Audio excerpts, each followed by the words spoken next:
Hello, this is Fiona Cuthbertson coming from the pod to record another episode of Off the Cuff. This week we're lucky enough to have Irene Campbell MP. Irene became the new MP for North Ayrshire and Arran after the last election. She has lived in the constituency most of her life, understanding issues from every corner of the constituency and bringing them to the green benches of Westminster, alongside her passionate support for all those in this world who are vulnerable. Welcome, Irene. Thank you very much, Fiona. I'm delighted to be here. Thank you very much. Firstly, can you tell us a bit about your political journey? Well, I've been in the Labour Party for many years, probably since the last century, and I tried to get selected around about 2004 to be the parliamentary candidate. And at that time, it was something, it was regarded as what used to be called a safe Labour seat in Scotland in those days. I was one of 18 candidates. So at that time, I got down to the last 4 and I didn't obviously get selected. And I thought, well, that was my chance and it hadn't worked out. So I then kind of concentrated my career, still very active in the Labour Party. And at the end of 2023, I decided when we were looking for a candidate that I would put myself forward again. So I put myself forward 2023, got selected early 2024, and here I am. How has your previous work helped you take on this role? I was elected at the age of 60, which is quite exciting. So a career change at the age of 60, I can highly recommend. Been in the civil service for many years, and I'd also worked as a senior manager in the NHS for a good number of years. So I think the experience I had in those organisations have really prepared me well for this role. How have you found being an MP? Well, one, I love it, really, really enjoying it. It's busy, it's interesting. No 2 days are ever the same. Took a bit of getting used to all the protocols and trying to work out how Parliament works, to actually navigate the building. It's a wonderful building, but it's easy to get lost in it when you don't know your way around. I just love it. I think it's an honour and a privilege to be the MP, and I'm just trying to do it in the best way I possibly can. And what's been the most surprising thing about this new role? Some of it I hadn't really thought about. And I suppose the most surprising things is I hadn't really taken into account how long some of the days would be. And also that sometimes the sitting around waiting for the vote. For example, the other night we had 7 votes in a row. I think we've had evenings when there's been more than 7 votes, not many. But what I do think that's really good about the lobbies is where you've got to know a lot of people and you have a lot of chat along the way. I view it as in a positive way. And it means that you can start talking to people and making sure that you are exchanging Absolutely. information. And clearly there are changes afoot with the Labour deputy leadership election coming up. What are you going to be looking for in a candidate? I think I'm really looking for someone to represent the backbenchers. I also think it needs to be someone who knows the role of a backbencher, kind of knows some of the experiences that you have. Positive being someone from outside of London, bring a different dimension to the role. Making sure that the whole country is taken into consideration, isn't it? And it is about representation, yeah. Absolutely.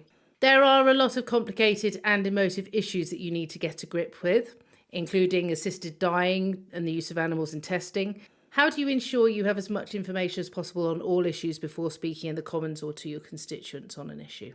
I have a research background, and what's really important is making sure that you have excellent staff who have really strong research skills, and I'm glad to say I have that. Areas such as assisted dying, which as you know is a free vote, I looked at the information from both sides of the argument, and I've always been, I suppose in relation to this, I had always thought that people should be able to make their own choices. That's why I voted for the bill. Nobody has to decide that that's the route you want to go down, but I thought it was important for people who are in severe pain in the last maybe few weeks of their life, that if they wanted to end their life earlier, I don't see that I should not give them that opportunity as part of a decision-making process.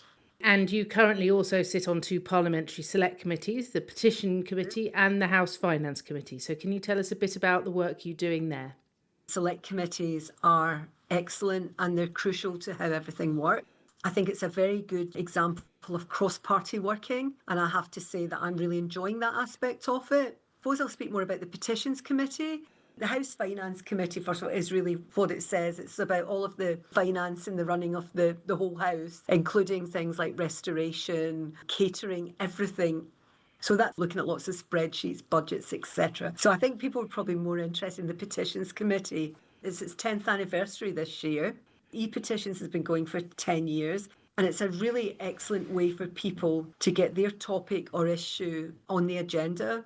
So when a petition reaches 10,000 signatures, it gets a government response. And when it reaches 100,000 signatures or above, it gets a Westminster Hall debate. And these debates would be led by a member of the Petitions Committee. And I've done 4 so far. So I've got another 2 coming up. I did one on minimum income guarantee for family visas. So getting back to the research aspect, find out quite a bit about the visa system, how it was working. And the Petitions Committee staff, who are wonderful, actually link you up with different organisations and the petitioner to discuss what it is they're putting forward. I also did a debate on stopping foreign donations in UK elections, or how they should be more accountable. Again, very interesting. We put a lot of work into it, but also met with different organisations. I did ban immediately dogs from being researched on. That was a well-attended debate. Unfortunately, the government minister's response I felt was quite disappointing, but we will keep going. Banning cages and crates for farm animals. And when I mentioned earlier that you meet with the petitioner for that petition was Joanna Lumley. So we had a Teams meeting with Joanna Lumley as the petitioner about the debate. I think it's a really rewarding committee to be on. And I think it shows, 1, democracy in action, and 2, it shows us as MPs actually representing people by ensuring that their voice is heard in a Westminster Hall debate. As you say, it really does show that when people sign those petitions that they are actually going to make a difference, and people are going to discuss it and assess what is actually going on in the situation that they're looking at. You clearly care a lot about such issues, and you care a lot about your constituency as well, which you've lived in for most of your life. What issues are you finding in your constituency mailbag? You can get up to 200-300 emails a day at times. I think at the moment I break them down into the type of emails you get. So we get a lot of email your MP about this issue.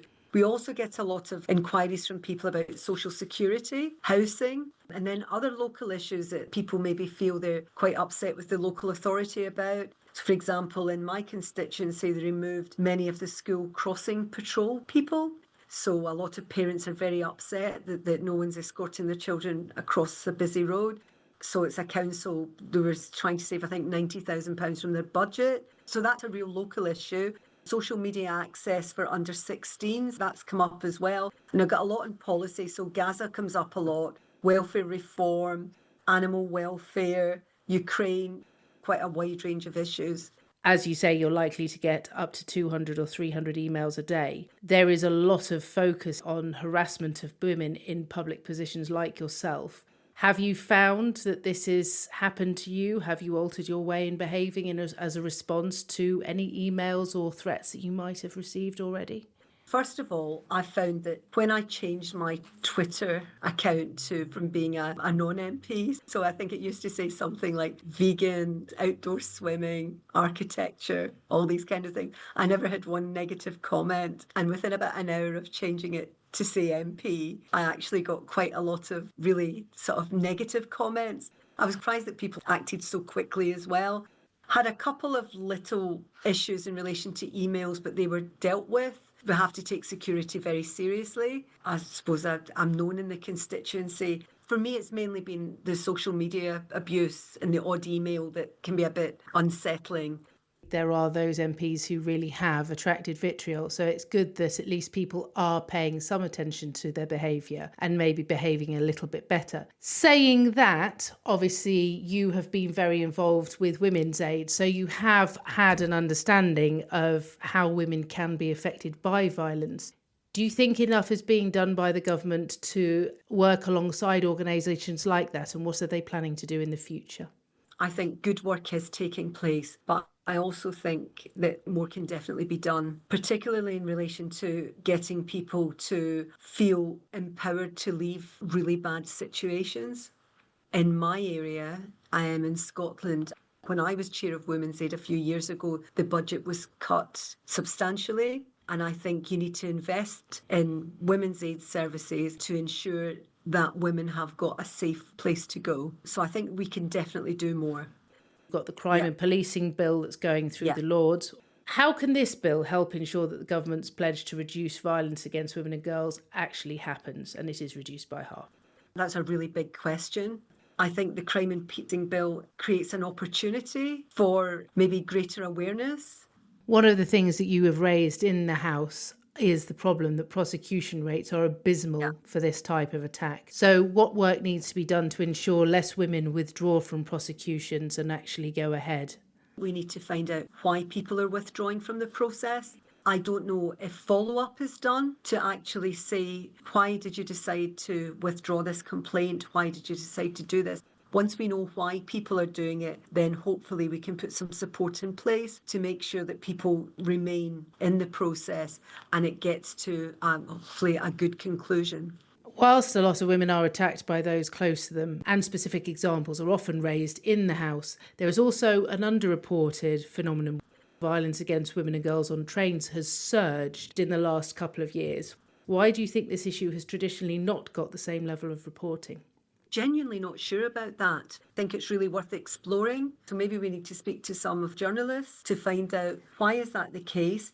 One of the things as well is, and I was speaking to my staff about this before coming onto this, is actually the amount of actual violence on trains as well isn't being addressed. And maybe we need to lobby some of our journalists to get them to make sure that this is being recognised.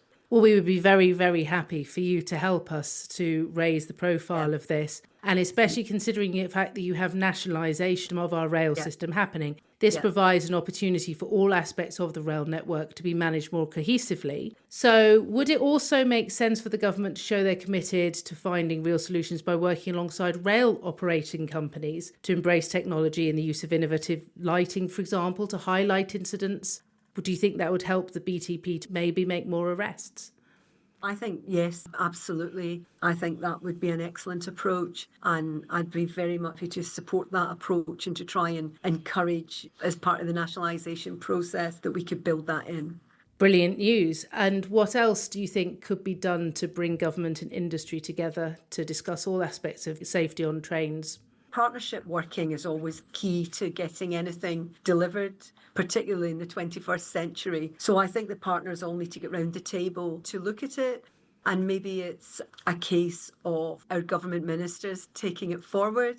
Maybe me and some of my MP colleagues maybe need to lobby a bit on this. And I think we had that discussion, writing to Jess Phillips and to see what we can do to get this further up the agenda. Absolutely. And it would be wonderful if at some point in time we might be able to host, as you say, an event or something where we actually get people who have maybe had problems on trains in front of members of Parliament to show that it's actually a problem.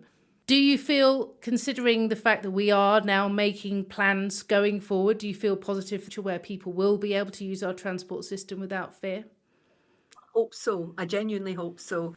As someone who uses trains sometimes, if I say we'd go to Glasgow, I've actually experienced coming back from Glasgow on the train about 7 p.m. at night, some horrific fights. Everybody wants to be comfortable and feel safe when they're travelling, and alcohol doesn't always help.